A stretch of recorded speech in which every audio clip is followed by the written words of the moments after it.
One of the best things one can familiarize themselves with is coming to know how we have evolved to become who we are personally, that is, individually and collective as humans.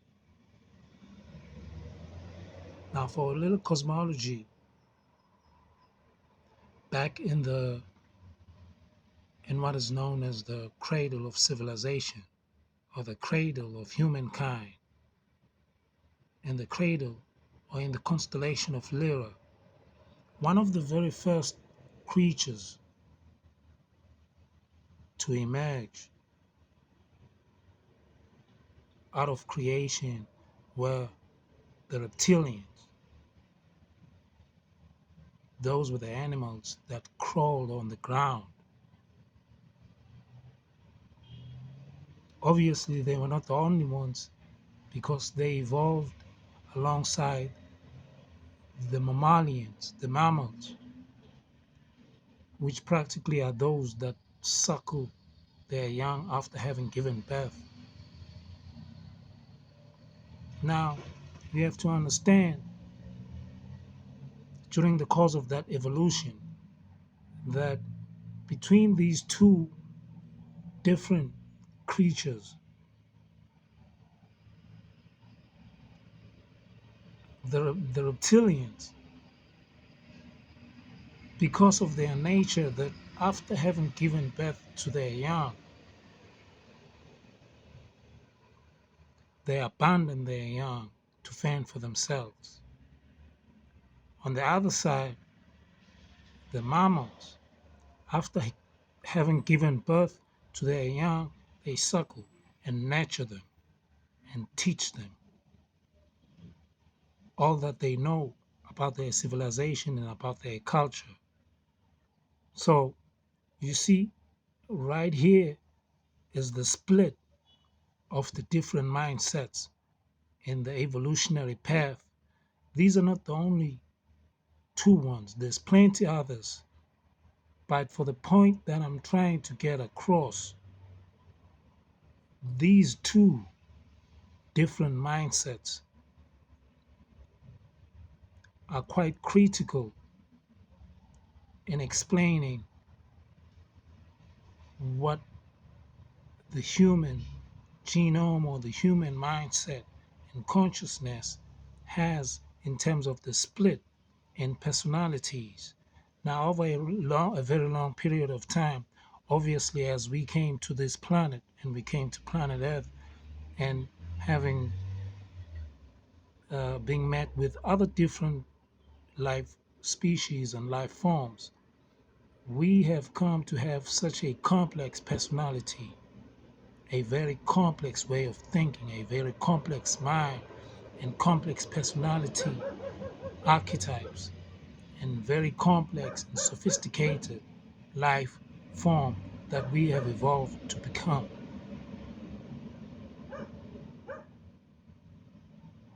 Now, very critical to this day and age is one is to understand that one is not their thoughts. Now, you have approximately 16,000 of them coming at you every day.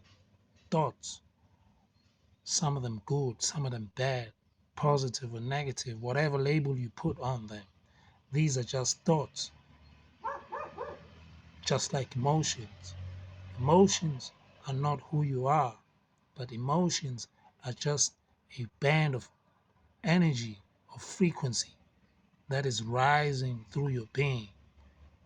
You can be aware of your energy and not really identify with.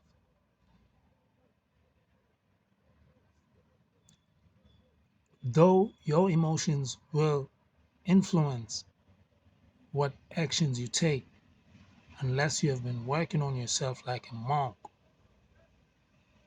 to assume a position of mindfulness, awareness, a state where you just observe what you are thinking, feeling, but not identifying with those. Very crucial to understand, because in this day and age, when so much of mental illnesses have been spoken of to possibly going to spike in the coming years because of the demands of the current digital, technological, and internet atmosphere that we live in. Now we live in an age that requires people to perform, to be productive, 24 hours to have thoughts about materialism, how to survive, how to create and produce more for the system, because this now has become our civilization that we need to produce in order for us to be significant, to be fulfilled in some materialistic and very superficial way.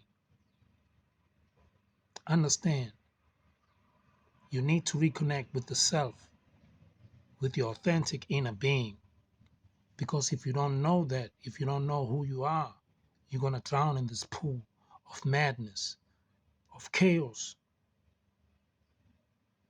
This is very important that you know, if you want to take care of yourself, to be healthy holistically, that is mentally, emotionally, physically, and spiritually, that especially since thoughts are at the forefront, the way you think, the personality that you have developed, the ego, it is not the self.